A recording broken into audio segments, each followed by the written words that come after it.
Bəzən deyirlər ki, fəlakət, bədbəxtlik əvvəlcədən xəbər vermir. Çağırılmamış qonaq kimi insanın qapısını döyür. Amma mən bu fikirlə razı deyiləm. O keçmişdə qaldı. İndi elm, texnologiya çox inkişaf eləyib.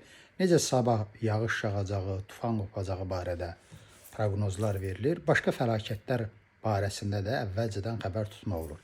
Məsələn, biri barədə mən sizə deyirəm. 24 dekabr İlham Əliyevin bu dünyaya gəldiyi gündür.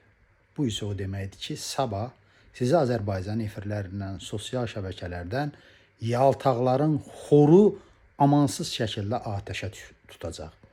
Baş ağrınız, təzyiqiniz, ürək bulanmanız, qan qaralması, bu kimi problemlər yaşamaq istəmirsinizsə, iyrənmək, ürpünmək istəmirsinizsə, sabahları televiziyadan, Azərbaycan hakimiyyətinin nəzarətində olan televiziyalardan, YouTube kanallarından və yaltaq trollardan özünüzü uzaq saxlayın. Pəhriz verin, bir gün bunlara baxmayın və beləliklə qan damar sisteminizə, ümumiyyətlə orqanizminizə yönələcək təhdidin birini aradan qaldırın.